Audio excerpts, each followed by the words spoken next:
6:02 today. Technical issues. We are here. I'm Sam Shihab with the law firm of Sam Shihab and Associate, and we're going to talk about, obviously, the one topic that everybody's talking about is the Visa Bulletin and the decade retrogression in the EB-1. We're going to talk about what really it means, how big of a deal it is, and alternatives, and also talk about any questions you have. We'll answer them in the second half. In the second hour, when we come back.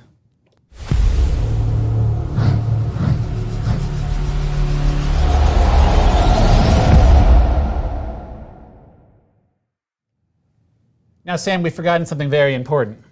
It's who I am. I am Brian Burke, also from the very same Sam Shihab and Associates that we're at right now. I just had to get that in the beginning. And here. I'm Sam Shihab, and we are immigration attorneys, practice immigration law in the U.S. and throughout the world. We spend 1 hour every Monday at 6 o'clock Eastern Time to address any questions the community has for us and discuss a topic that is very important to you guys. We had other topic and other thoughts and ideas, but the Visa Bulletin came in and this retrogression came out, and I figured we just talk about what's happening with the Department of State Visa Bulletin, Brian. It appears to just basically, it went up a decade. Yeah, I'll put it on the screen here for a second for anybody who has not been following the Visa Bulletin news here.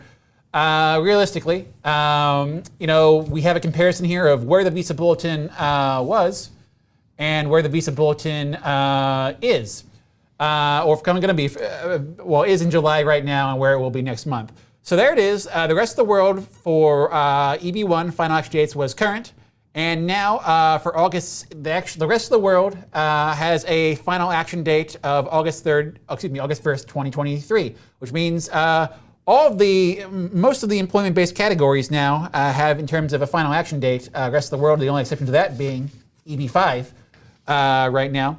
And then there's the EB-1 India, which took a hit. Final action date is at February 1st, 2022 right now, but for the month of August, we'll go back a cartoonish degree, about a decade, until January 1st, 2012, over a decade. Yeah. And when we look at this, Sam, I guess the initial response is, what's going on? I'll tell you, and I'm going to ask you this question. Yeah. And let's be honest.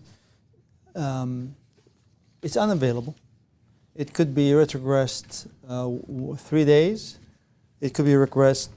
It's unavailable. It's unavailable for fresh cases, and obviously they don't want anybody who has a case they don't want any transfer underlying basis. They don't want any old priority date. They don't want any I-140s from India. Yeah. And they normally do unavailable. They just basically put a U in the Visa Bulletin. Yeah, make it unavailable and they're done and not give you a date. Yeah. But they've chose to put a January 1st, 2012 and shock everybody. Yeah. Now, is this a case of a state official who has absolutely zero public relations common sense? Why would they not use unavailable? Well, I don't know. I think it is potentially. You're right. I mean, I guess if they say they're out of visas, and they say that on the Visa Bulletin, they said they're out of EB-3 visas, for example. Why don't they make it unavailable?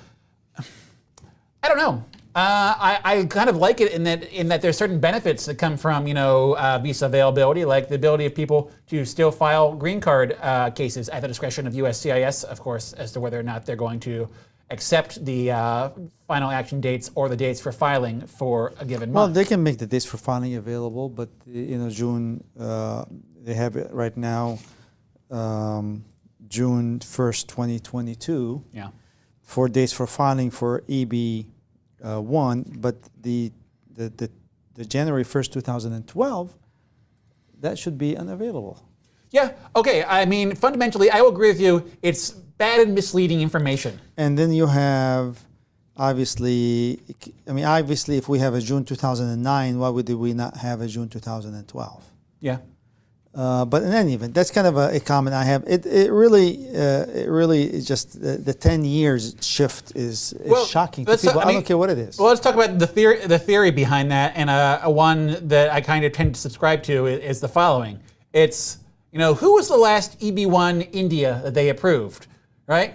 And fundamentally, if they move the date to way back to 2012, there's a theory that's, that person, there's a person, the last EB-1 I-140 they could approve, that person was an upgrade.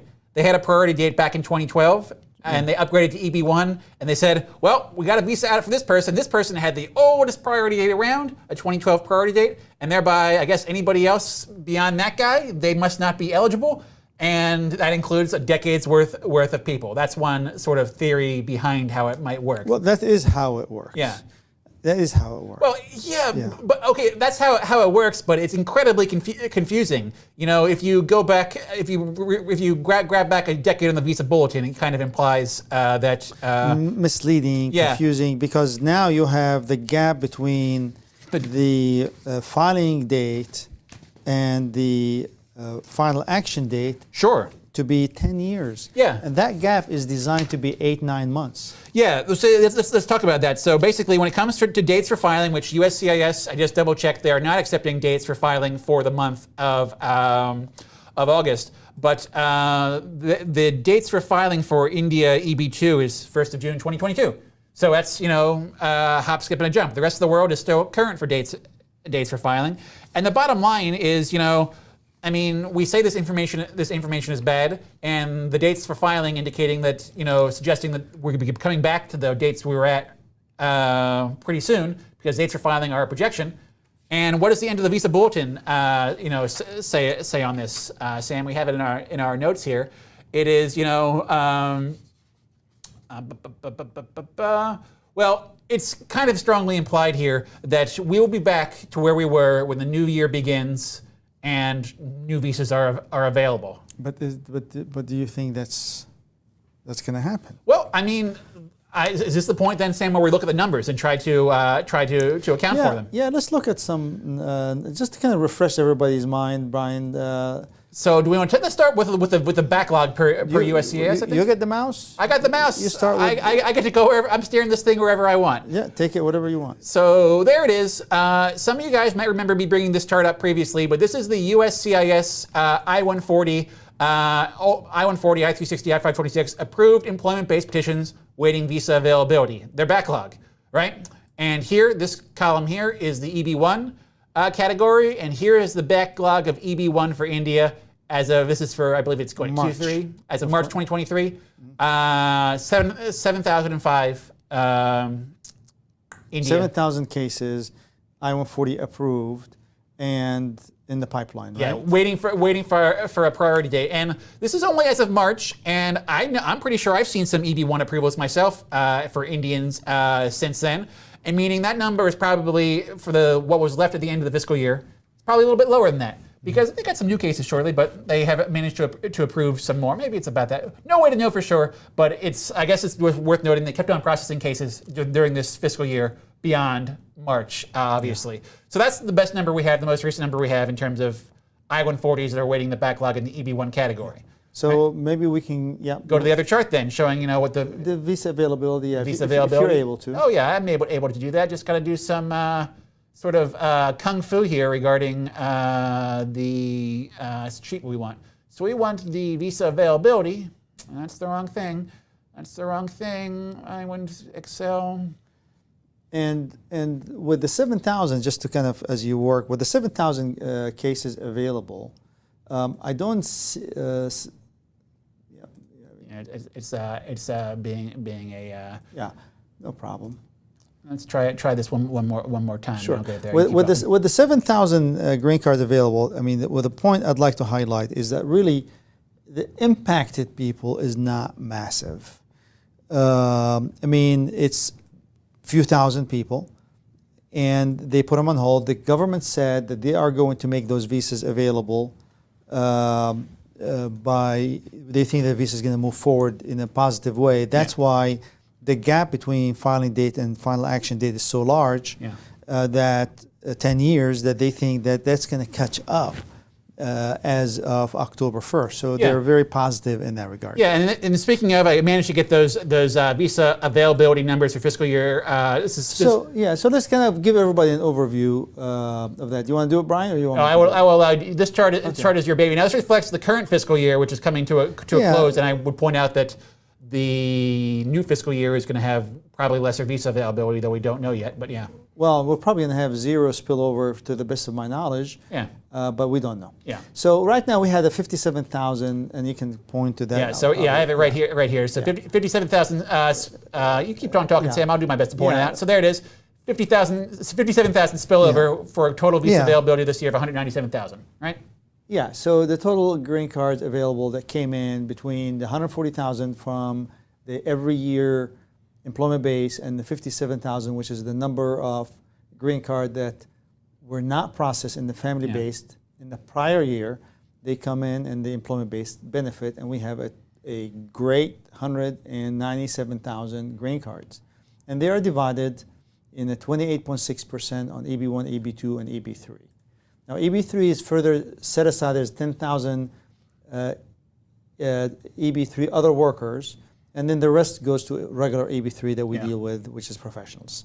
So focusing on the EB-1, available green card is 56,342 green cards available, which is column C6, Brian. There it is. Yeah, so 56, and you can make it bold if you can, or whatever. Let's make it bold. There it is. I just made it bold. Yeah, so 56,342, that's the number of total green cards available in the EB-1. Yeah. That came in for this year, for this year.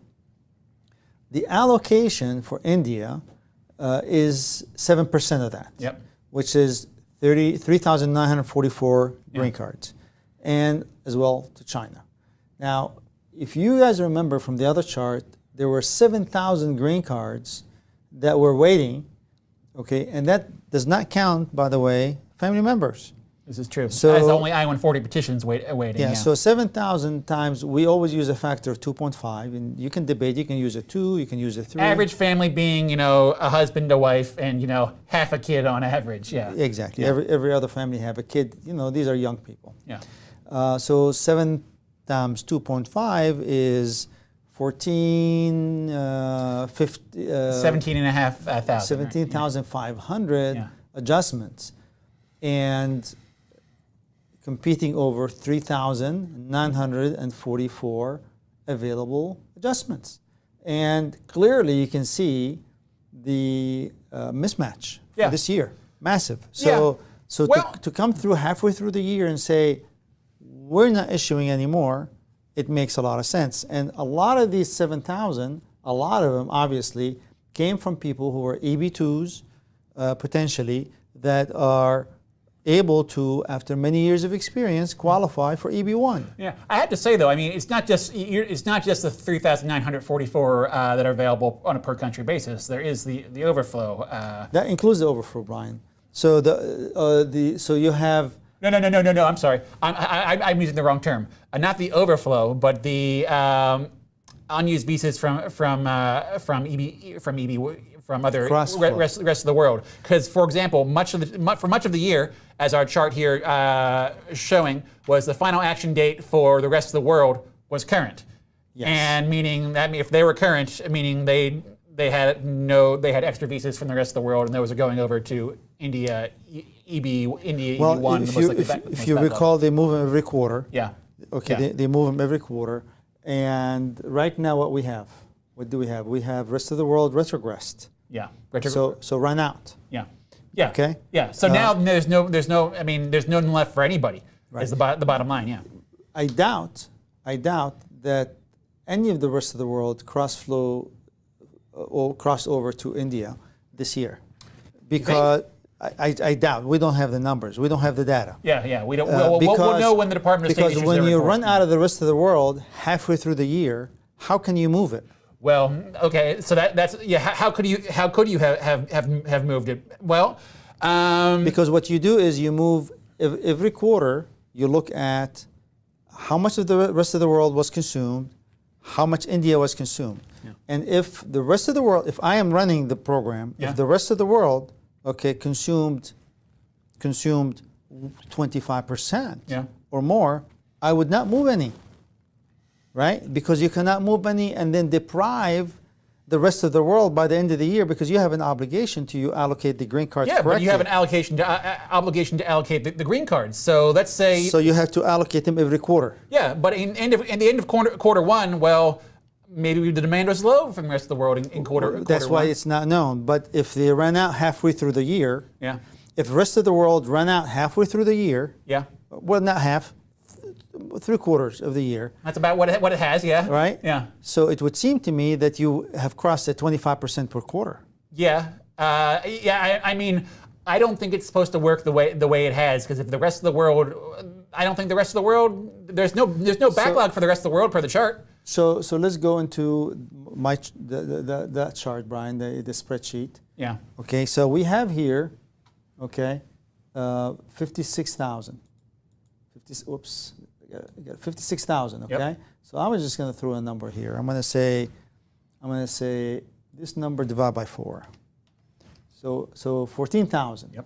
So you get 14,000. If rest of the world by the end of the first quarter has crossed 14,000, Yeah. including family members. Well, yeah. There should be no spillover. No spillover. I agree. Right? Yeah. Go back to your chart. Go back to the other one. Yeah. It's going to be a. Okay, so don't do it. Yeah, So yeah. it was 11,000 in March. It was the rest of the. I believe so. It was 7,000 for India and I think 4,000 for China. But And 11,000 for the rest of the world. I don't think there's any for the. Well, we can pull up the. Well, you can look at charts. Yeah, with that. exactly. We'll Yeah. look at the chart, and we just won't give everybody the benefit. Exactly. So So that's there it the is. total. Okay. That's the total. Okay. The rest of the world EB-1 backlog as of March 2023 was 0, which leaves me kind of baffled as to. I mean, of course. No, I don't think that's possible. I think it's very possible. I think. Nobody from England or Canada applied for. I think they got their they didn't. There's no backlog, in other words. Yeah, they had visas available immediately. Meaning, so as of March 2023. So it is conceivable that some of that 56,342 went to. Oh yeah. To India. We do not know that Yeah. number. So people always ask us a question, for the record, how do we know where the visas went? And I've answered this before, but I'm going to say it again. Each year, the Department of State publishes a visa issuance report. It's on their if you just do a Google for Department of State visa issuance statistics, they publish a yearly summary of their visa issuance activities. And that's how we'll know in the end, hey, where did all the visas go? But you're going to see that probably maybe, I think, December or something along those lines, after the fiscal year closes. Yeah. So I'm going to go here. I'm going to try to copy that and paste it right here to go through another tab and share it with everybody. The part of the chart, the USCIS that data. looks like that There looks you are. better. Which one looks better? That one looks good. I think that looks good. That one looks good? Yeah. And we just got to zoom in real quick. Okay. So, what Sam and I were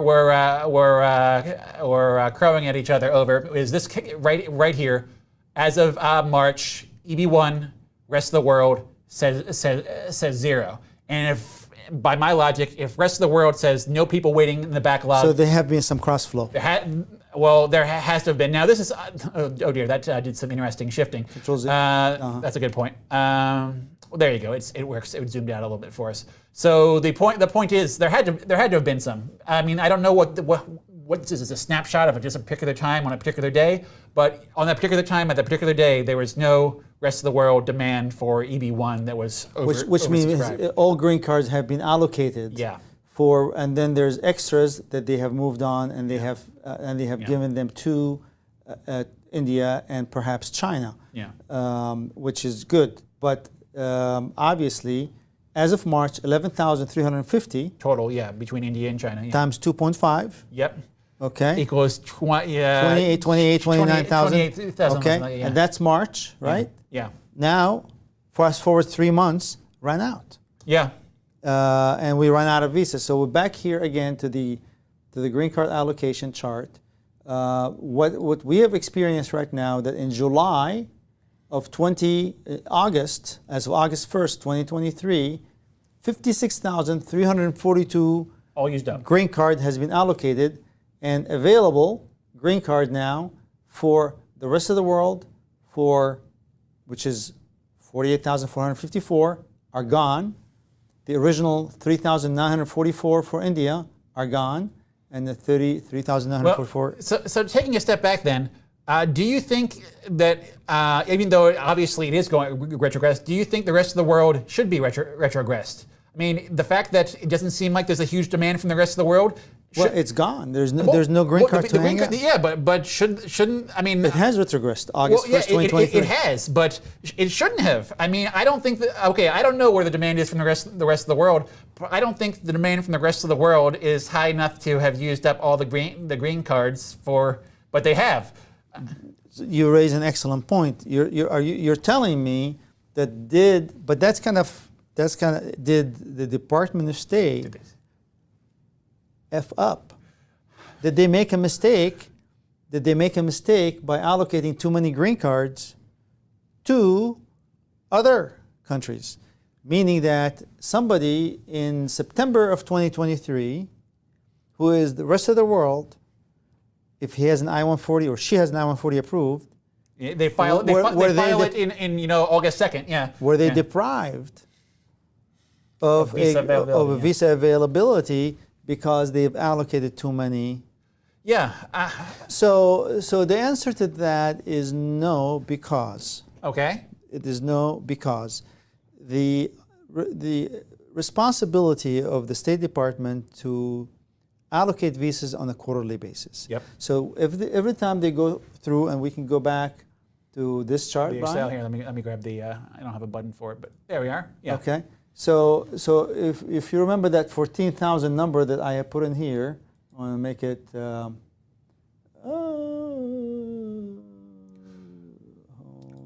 I can give you an angle where I think it's acceptable that they're out of visas right now. I'll make it red to green. So that number, Brian. Yeah. 14,000. Yeah. Every quarter, when the government feels that there's extras, that some of that 14,000 were not allocated, every quarter they must move them to China and India. Yeah. But not more. Yeah. Not more. Yeah. So they go into the next quarter, and of the 14,000 out of the total available, as a matter of fact, this is really the whole green card availability. What they allocate is of the 48,000. Yeah. So this number, Yeah.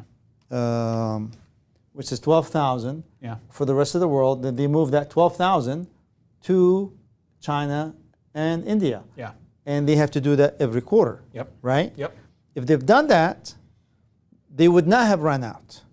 What we're saying is that they did not do that. They've allocated as much as possible to China and India, and before the end of the year, they run out. 2 months before the end of the year. Well, I have a practical reason why you should run out for the rest of the world now to make sure all visas are used. Because practically speaking, August 1st, if you file a rest of the world green card application after August 1st, I-140, file I-45 at the same time, there's not a chance that they can actually issue that green card to somebody from the rest of the world chargeability before. But there's before somebody. October 1st. But somebody was filed 4 months ago that's going to be approved in September. Their priority date's going to be for the final action date for rest of the world is August 1st of 2023. So it'll be September. Yeah, so they'll have a priority date and they'll still be able to approve them in September. Were they? Can they?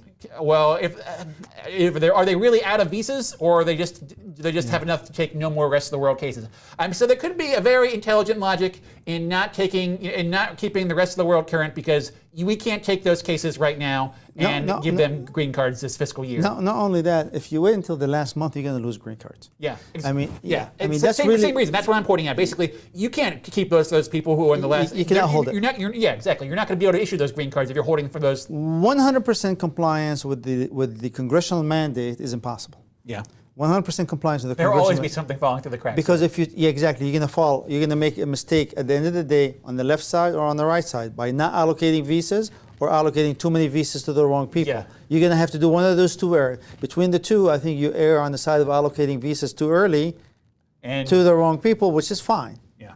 Yeah. Somebody's getting a green card. Yeah. So we're going to get into this philosophical discussion on how that works, but just a good discussion for everybody to understand that even us as lawyers are not clear on how the heck the government is doing this, but we can follow through at least the logic of why we run out of EB-1. I mean, clearly the numbers support the fact that we're running out of green cards. Oh, sure. For EB-1. Yeah. Now, it makes sense for everything we put on the screen. Yeah. The only thing that I would say that is helpful, it is not really, if you have an EB-1 that's pending and you couldn't get it in time, you're going to be upset. But it's not affecting the EB-2s and the EB-3s, obviously. It's affecting the EB-1, which is an equal number of applicants, but we have a 350,000 or 400,000 backlog from India across the board. This is affecting only 7,000. Yeah, this is very, very true. You know, I got to bring up my logic. I was thinking, you know, hey, let's not take cases from the rest of the world for the last 2 months of the fiscal year, such that you know, we can, you know, issue those visas to people who are further backlogged in cases we can't approve before then. The problem is they retrogressed India, the most backlogged category now for EB-1. So that's theoretical. In their opinion, is going to move forward. Also, by the way, October 1st, the rest of the world is current again. Yeah. And everybody gets green card. And they're allocating visas from the rest of the world to other countries all the time. So there is no permanent damage or deprivation of a green card for anybody from the rest of the world. Yeah. They're fine. They're getting their green card, trust me. Yeah, if you're delayed 2 months, what's the big deal? If you file your I-140 EB-1 on August 2nd, you're not going to get your green card any slower that way. So the administration has to do something about this. And again, nothing is going to happen this year or next year. It's an election year next year. Nothing is going to happen. I mean, I guess this president right now is all excited about debt forgiveness. I know Brian loves is a big advocate of that policy, but I paid off from all my student loans. I'm not talking about your student loans. What? I'm just talking in general that the government, the government is wasting their time on these issues, these political issues, and not on immigration issues. Well, yeah, I fundamentally agree. You know, the government is I don't know. In the modern era, the government seems to follow the news cycle, and the news cycle, in terms of the government, in terms of Congress, is one thing at a time. This administration got their head in the wrong spots. I don't know where their head is right now, but not on immigration. Okay. Sam, when was the last time there was an administration that had their head in the right spot on immigration? There were some great Republican presidents, but it's been a long time. I mean, I think the time of George W. Bush, that's when they increased. I'm sorry to reveal my age, but Ronald Reagan got it right. He increased the registry. Yeah. Well, I mean, that's a massive move, and that's one thing. Clinton did great stuff. George Bush did great stuff. Yeah, he would have given us the 1990. Obama did not do anything good on immigration. He was, he got us a nice set of, his Homeland Security got us a nice set of H-1B related regulations. They gave us finally some clarity he got it after 8 years. That's what he gave. Yeah, that was his. After 8 years, you give me something, for crying out loud. My goodness. So this Biden, he has to, obviously, two things have to happen to expect something from him. One, he has to get reelected, which it's possible, and he has to personally survive the reelection, which is debatable. He is, the bottom line is I have grandparents that didn't make it, to his age. Yeah. So I don't know. I mean, maybe in the next election, we either get a reasonable Republican president or this Biden administration that is willing to just say, you know what, I can administratively, because there has been great opinions out there that says the president of the United States can administratively reclaim, and it's been done before, some of the lost green cards and say, bring them back and say, let's hand them out. We've lost them. Well, and that's more in fulfilling of the If President Bryan were going into his second term, I would do that.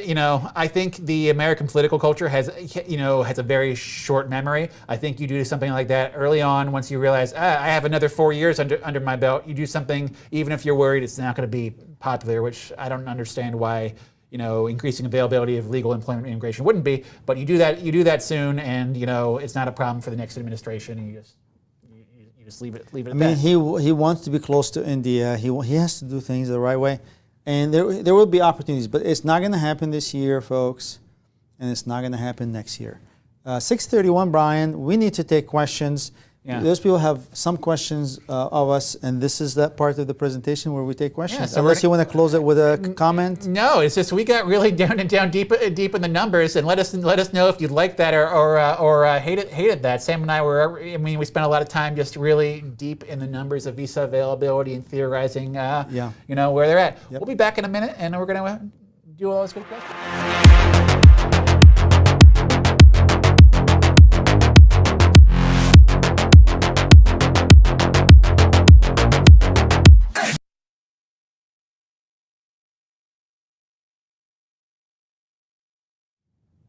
All right, folks. So this is this part of the presentation when we take your questions. And if you have not been on our show before, we take questions and try to answer them in the highest possible detail. But remember, the questions you give us is a short 16, 17 word statement, not enough for you to listen to us and make a decision on your case. You deserve to have an access to an attorney of your choice that can really evaluate your case on a deep level. So don't make immigration decision because Sam said this or Brian said that. We don't want you to do that. It's for your benefit. And just remember, no attorney-client relationship is established because we're talking virtually on the internet. Broad terms, and we will do our best to answer the questions in the highest possible details based on the limited information we receive. And without further delay, let's take Satya's question. Satya, first question, yes. Yes. So I'm going to zoom in here and make those questions nice and big. Thanks both. Received green card without date current. Nothing found from FOIA. Ombudsman request was closed asking to contact USCIS. EAD AP renewal was rejected because of green card. Any steps or can use the green card? Interesting. Wow. Huge. Well, you have a green card in your hand. It's a work authorization, in my opinion. Yeah. Right now. I can't argue. I can't say a green card is not valid if USCIS issues a green card. Is the bottom line for me. So I mean, obviously, you did a FOIA. You contacted the ombudsman. I don't know how long has it been because the ombudsman usually takes a long time to respond and also wants you to do a lot of other things before they take your case. So if you've done that, it's a bad. Yeah, well, it's a tough situation to be in, but I don't consider Satya to have a tough situation to be in. The green card's been issued; it's in your hand. And now, I guess people always ask us, at least people love asking me, what's the worst case scenario if by chance USCIS has erroneously issued a green card? And we've helped people navigate those before getting a call or a letter from USCIS, a letter saying, "Ooh, we issued your green card too early." How does that work out, Sam? What have they done in the past? Well. Basically, they will reestablish the adjustment status and reissue the EAD and the advanced parole and put you back in that position. And then you wait until you get visa availability. Yeah. The question becomes, obviously, I'm hoping that you've crossed the 180 days on the I-485 because you've moved into a different job.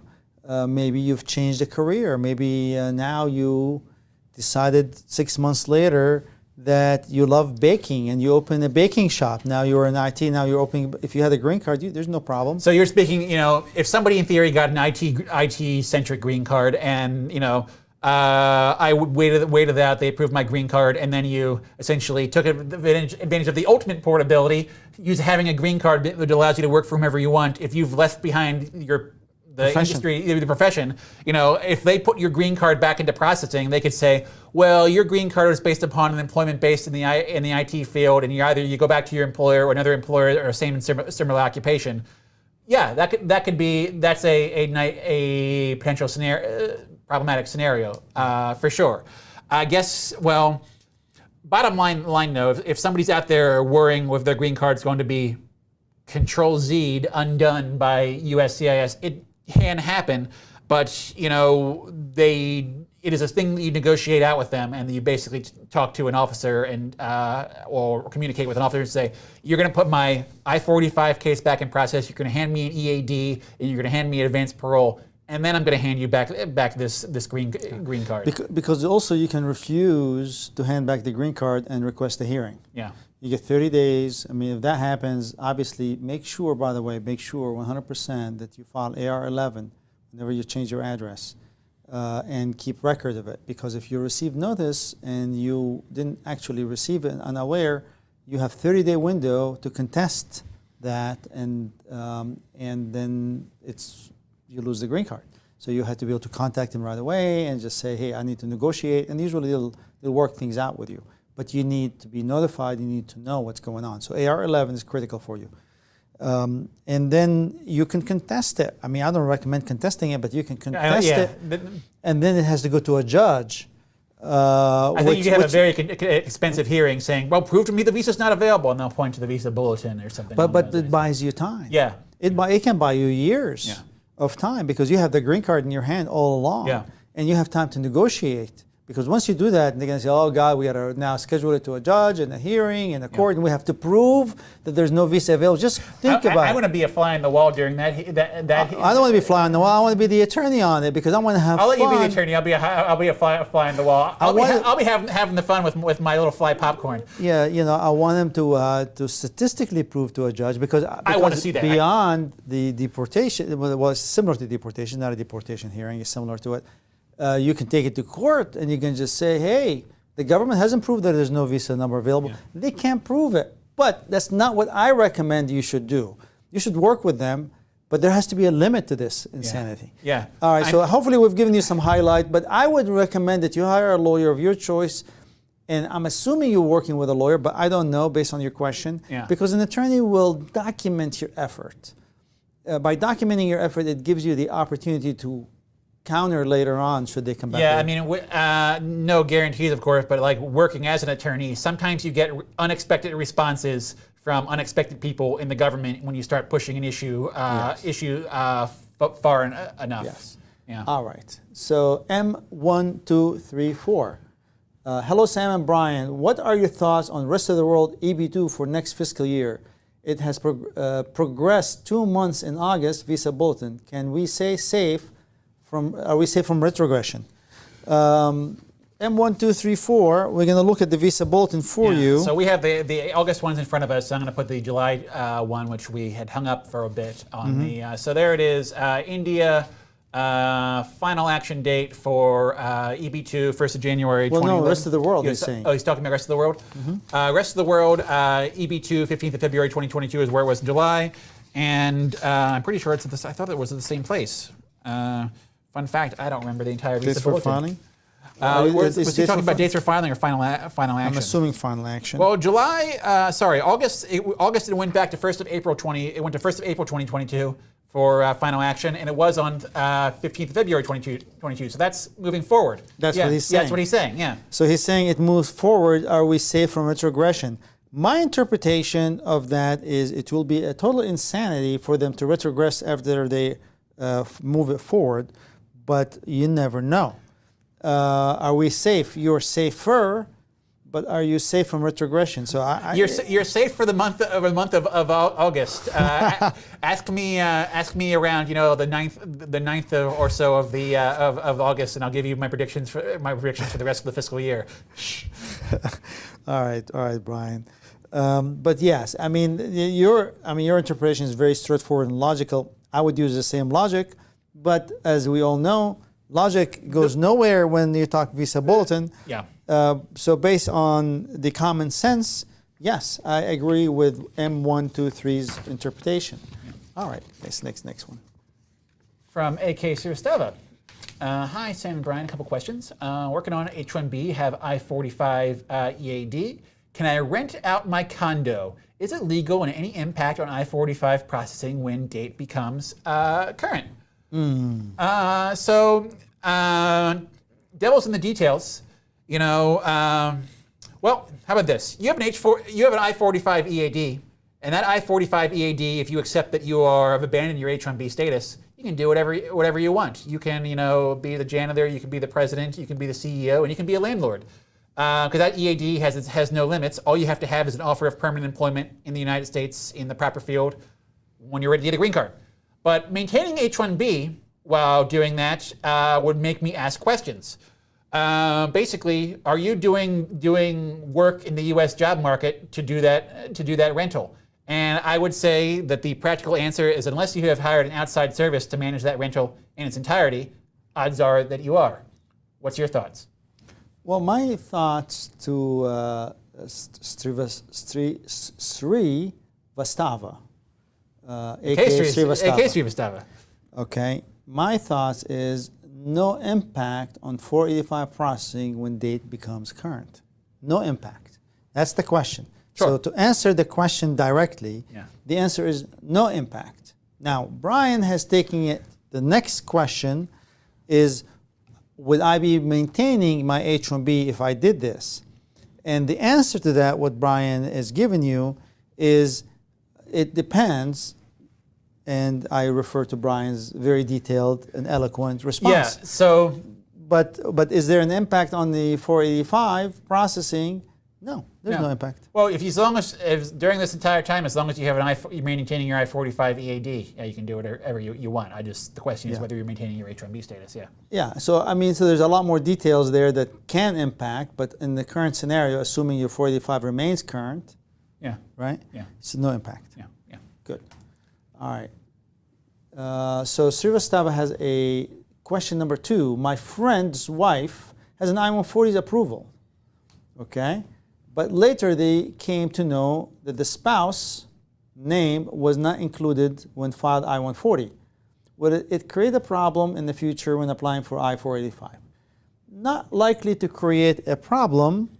However, I would want to get some confirmation from the attorney that did it. There was an oversight, that there was no... I don't think... they're going to pause for a second and look at it, because the I-140, but it is not that significant. Yeah, not listing family members in an immigrant petition is, it's a common concern in like an I-130 family-based petition kind of world. I don't think it is a big deal here. I think the answer is obvious. How do you fix that? If you have any worry about it, you can file an amended I-140. I wouldn't file an amended I-140, Brian. I disagree respectfully. Okay. Open up financial ability and all that stuff. Why would you do that? I'd leave it alone. You could. My way, that's why different attorneys differ. And, no. Right answer. I fundamentally agree with you that it is, even the question they ask about your family members on an I-140 is kind of vague. It's people generally kind of interpret it as who's immigrating with you, and if maybe for some reason a spouse had another I-140, it might have been a reason to not list it.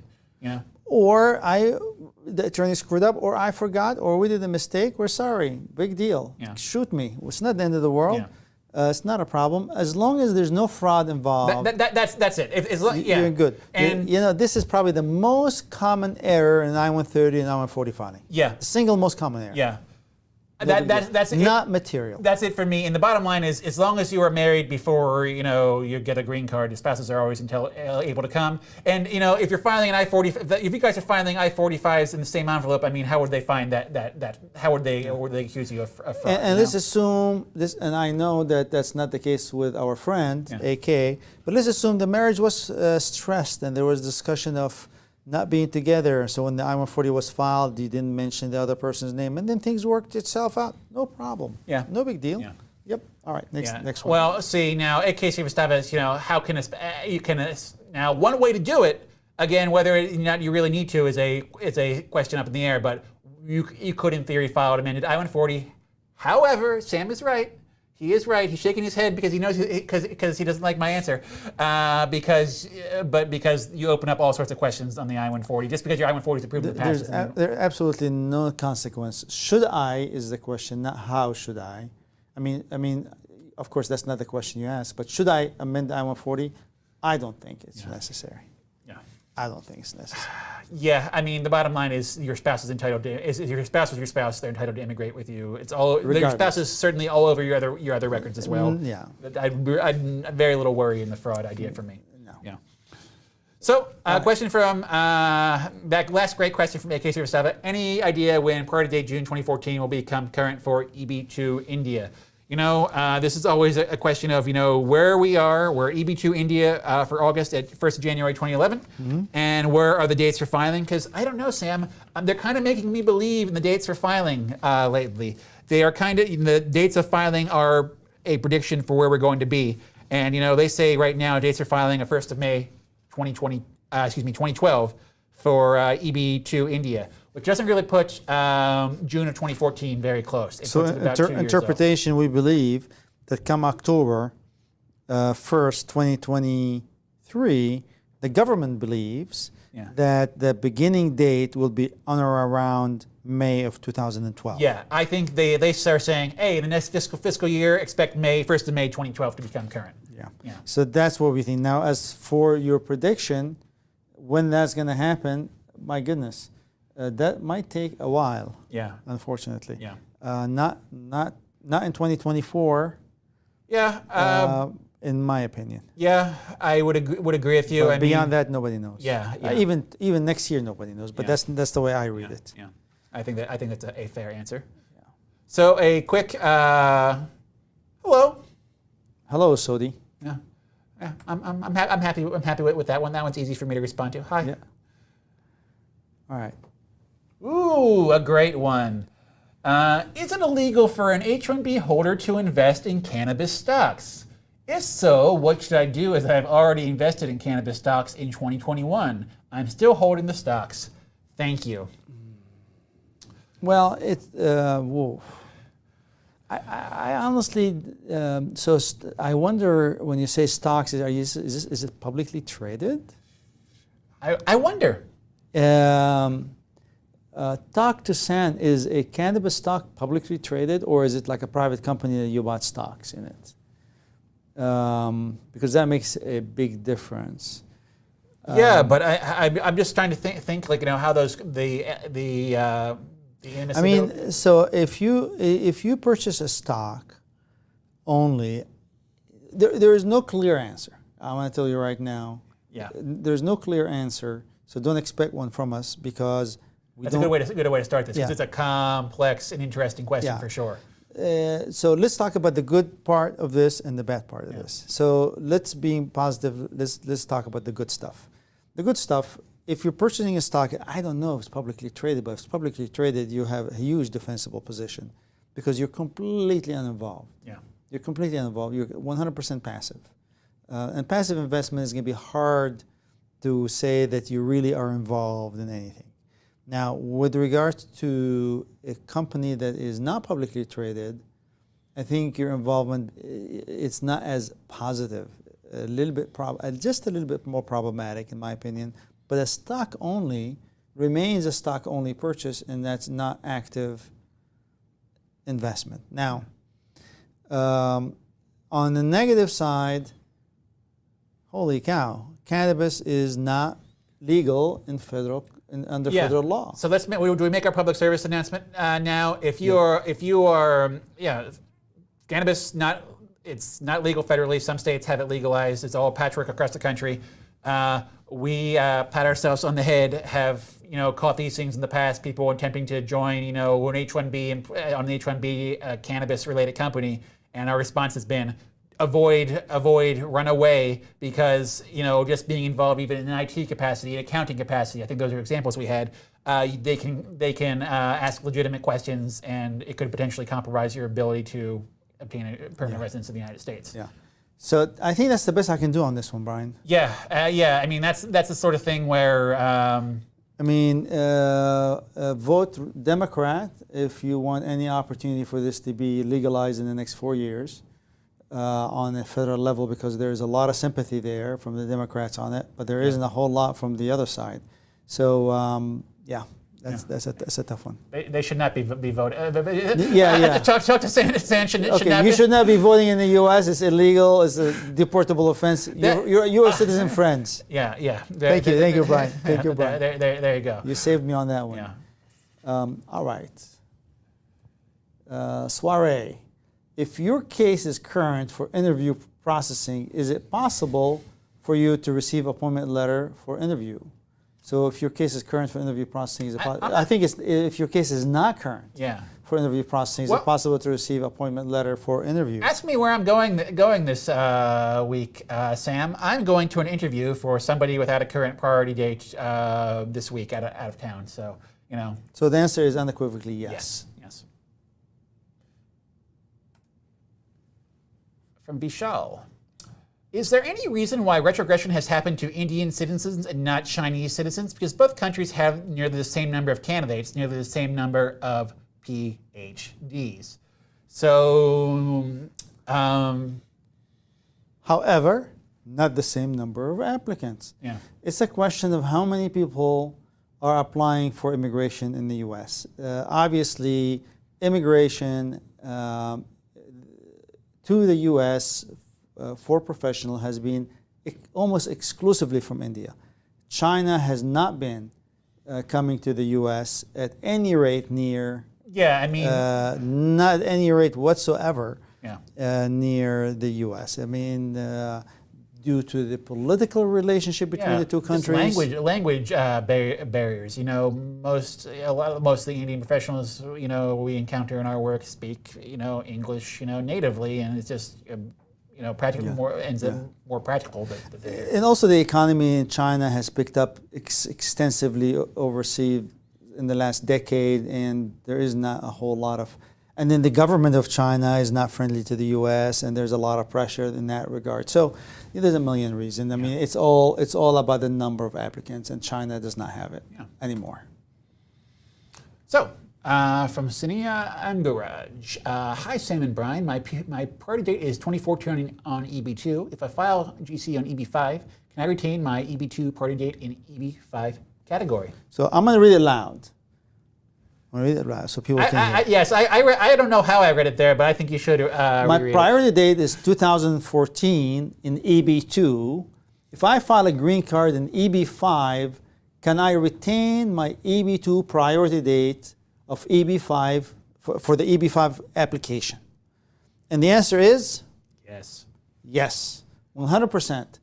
And right now, EB5, certain EB5 categories remain the only current final action dates on the visa visas, bulletin. the only visa available in which you can file it and file an I-45 now and get your green card shortly. And the numbers, I know for you, some of you guys, 800,000 or 1,000,005 is a big number. For a lot of other people, it isn't.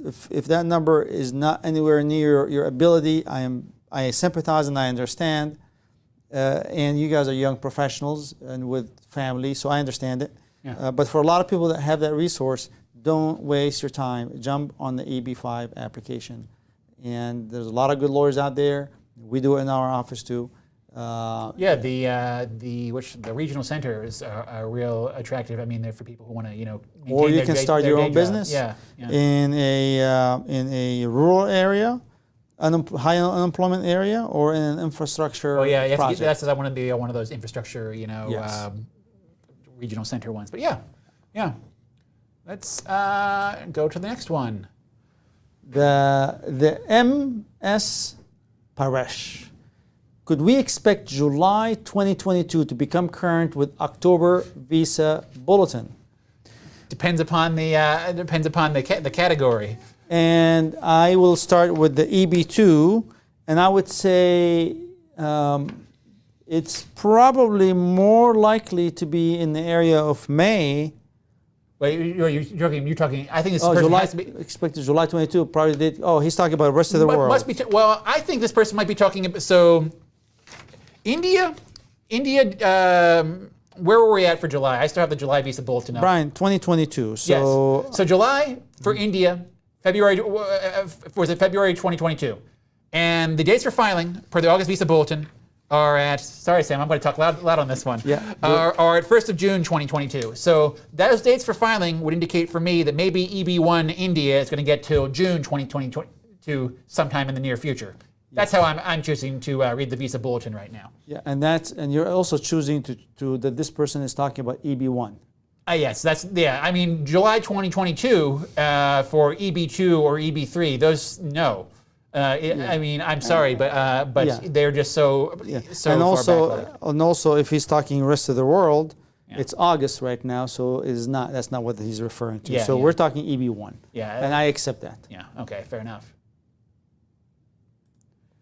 All right. So Nidhi Raz, these guys are so upset that India's got EB-1 numbers. No, No, earlier we were talking, Sam, about, maybe they. So is these guys are us? I think these guys might be us. Oh, are you upset? No. This guy is not upset. We're just doing an analysis, Nidhi. Yeah. We're just trying to figure out what's going on. Yeah. Why would we be upset? Yeah. All right. We want to see the visas used, and practically we agreed that the way the visas were going to be used were to let people who have pending EB-1 India cases use those green cards. Yes. Yeah. Hari Guru. Yeah. So, I, Sam and Brian, have pending AOS with priority date of January 2023 EB-3. So you are not from India or China, that's for sure. If any case my employer forces me to relocate to India due to current market, at what stage will USCIS assume that I abandoned my pending adjustment of status? So let me see because Brian have a pending. Okay, so hi Sam, Brian. I have a pending adjustment status with priority date of January 2023. To relocate to India to the current market, what stage USS assumed that I have abandoned my pending adjustment status? So the USCIS is not going to make any assumptions, and I am confused about the date. But let's get over the date. It's unavailable for whatever reason. I don't think it is January. I'm going to presume this person's in the rest of the world category because he said AOS with priority date of January. AOS of January 2023. Yeah. How about we assume that his visa is not available? Okay. Sure. Let's not worry about where he's at. And the question he has, I'm relocating back to my country, which is, it seems to be India, right? Yeah. So he's going back to his country, and at what point USCIS is going to assume that he's abandoning his adjustment because he went back home? Regardless of what country, that question is the question. Is at what point does USCIS believe that this person has abandoned if he went home? Now, number one, we need to highlight the most important thing is that if you leave the country, you must have an advanced parole. A valid advanced parole. What of the exception for H1 and L? Or a valid H1B, or a valid L1, right? Yeah. So they've already said, with these in hand, your adjustment continues until we're ready to send an RFE or ask you a question. Yeah. So I'm going to simplify this for you. So at that point, because they have so many thousands and thousands of adjustments, and they have no clue who's in the U.S. and outside the U.S., they have general rules. Valid advanced parole, valid H-1B, valid L visa, you leave the country, you stay out of the country, we can assume your adjustment remains valid. Yeah. If you don't have these, the I-45 is fried, it's done. Yeah. And that's how they do it. And the second scenario is they're going to assume you're okay unless they file a request, an RFE, a request for evidence. And if you receive a request for evidence that you need to respond to and you don't, then the case will be abandoned. Other than that, they do not make assumptions. Yeah, so I just want to say, I'm not, maybe it's the cross-chargeability scenario, and that's why, Hari's saying their home country may be India here, and maybe that's how they have a 2023 pending adjustment of status EB-3. But bottom line for me is, if your adjustment of status is pending for more than six months in the United States, and your I-140 is approved, I would question that whether your employer can send you away at all, because you might trigger the portability essentially. And if they say go home, unless he's on LVs. No, I'm talking about adjustment of status portability. So you're talking about just take your EAD and get a job somewhere else. Yeah, even if you don't have an EAD, I don't have an EAD yet, but they can. But if you hit the Yeah, so Brian raises a very excellent point, which is, do you really need to leave the country? Yeah. And the answer to that question is complex, but it's relevant and it's important to your question and to your situation. Yeah. But maybe you're willing to go to your country. Maybe you want to as well because they gave you a job over there. Sure. Maybe you don't want to. And if you don't want to, there is a possibility that you don't have to. And that's what you have to explore if you're interested. So, and you got to talk to an experienced immigration attorney. Yeah. That can help you with this that. one underlines the point that sometimes there are really complex questions that maybe we don't get enough information. Well, not only that, it underlies the point that you also are thinking behind the question on a very high level to give us this answer, Brian. I congratulate you. Well, this is maybe this is the individual who thought maybe we were against giving the visas away. Some commentary. They're learning probably. Everybody has a learning curve. It's okay that they take a few years to learn. And I would note that, hey, there is a new person at the helm at the Department of State. Remember, Charles Oppenheim was there until the end of 2020, fiscal year 2022. A while ago. So, I'm happy to consider all commentary. Canada should be giving permanent resident H-1B folks, so U.S. companies get the work done from Canada, same time zone as U.S. is. And there was some sort of policy about that from the Canadian government recently. Huge, yeah. Yeah. So we're going to take a couple more? Yeah. All right, so go ahead, Brian. From Karthik with several Ks, I don't believe the EB-1 will reach 2022 anytime for India when they have doubled down saying there's a lot of EB-1 applications between 2012 through 2015. Well, EB-1 for India was, they have the dates for filing in EB-1 India June of 2022. But he's not buying it. He's saying they're full of it. He's saying is, I'm not buying that the government is right. Yeah. I support your skepticism on that, but that's all what we got. I believe I believe in taking the visa bulletin when it's out and in my hands. And all these numbers are basically calculations in the air at the end of the day. Yeah. All right. So are we taking more, Brian?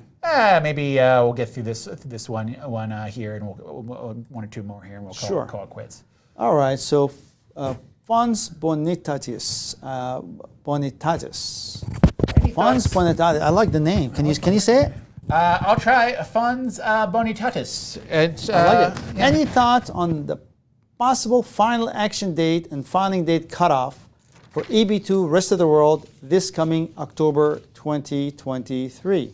Well, again, my thoughts and Brian's thoughts, I think, comes from the dates for filing. The dates for filing, the way they appears to be doing it is giving you a clue to where they think the filing dates will be in October. And right now, rest of the world for EB-2 appears to be hitting in the December 2022 date. Yeah.